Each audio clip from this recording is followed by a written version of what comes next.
I believe that a different therapy must be constructed for each patient because each has a unique story.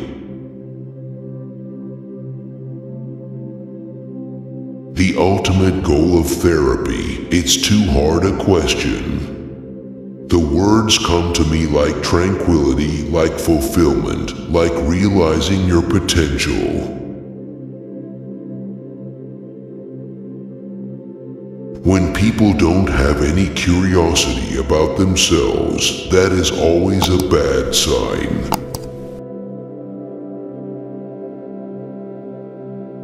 The amount of death terror experienced is closely related to the amount of life unlived.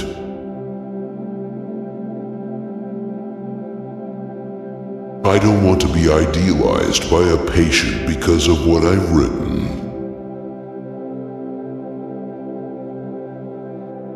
Sometime early in life, I developed the notion, one which I have never relinquished, that writing a novel is the very finest thing a person can do.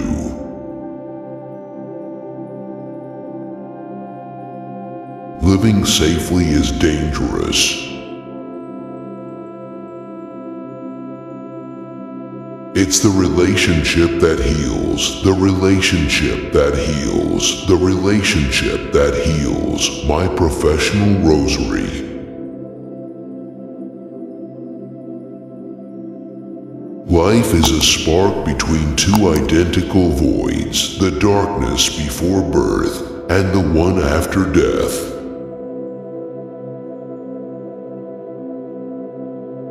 Life is a miserable thing. I have decided to spend my life thinking about it.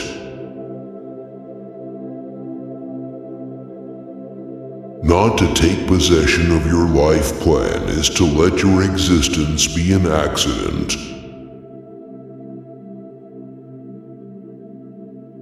Does a being who requires meaning find meaning in a universe that has no meaning?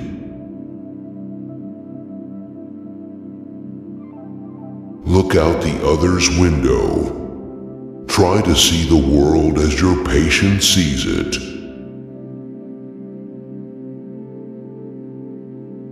If one is to learn to live with the dead, one must first learn to live with the living.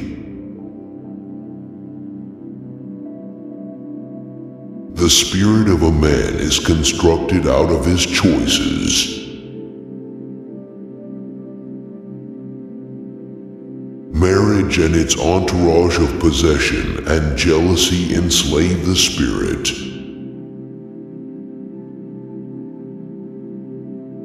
If I had to pick out a therapist in a movie that I'd like to go see as a personal therapist, it would be Robin Williams in Good Will Hunting.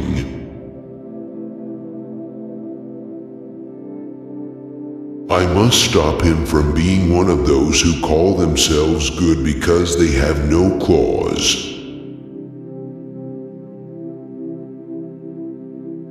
Despite the staunchest, most venerable defenses, we can never completely subdue death anxiety. It is always there, lurking in some hidden ravine of the mind.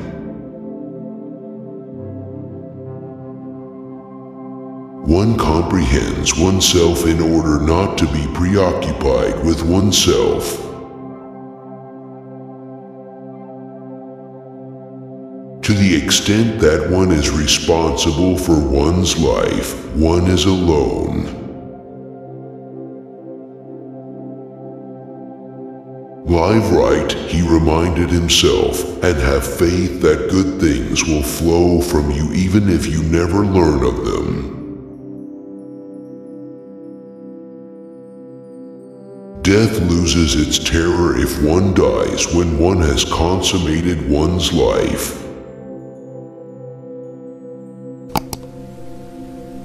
Empathy, looking out the patient's window. The creative members of an orthodoxy, any orthodoxy, ultimately outgrow their disciplines. Sometimes I simply remind patients that sooner or later they will have to relinquish the goal of having a better past.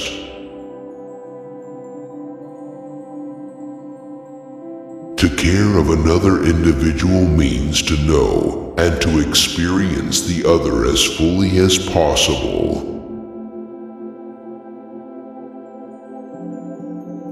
The path to decision may be hard because it leads into the territory of both finiteness and groundlessness, domains soaked in anxiety.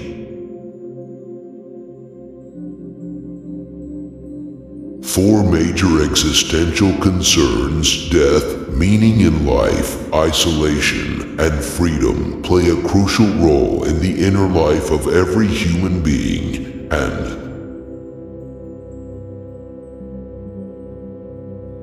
more in love with desire than with the desired.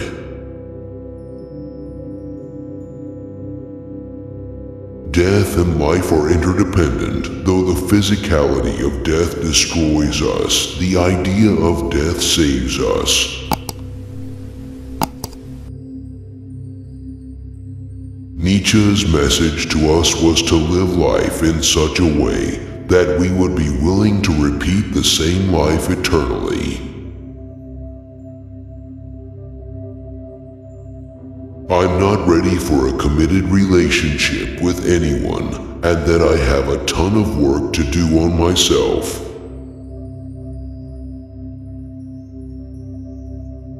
A cosmic perspective always attenuates tragedy. If we climb high enough, we will reach a height from which tragedy ceases to look tragic.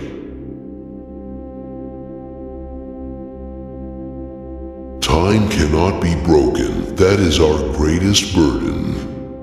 And our greatest challenge is to live in spite of that burden.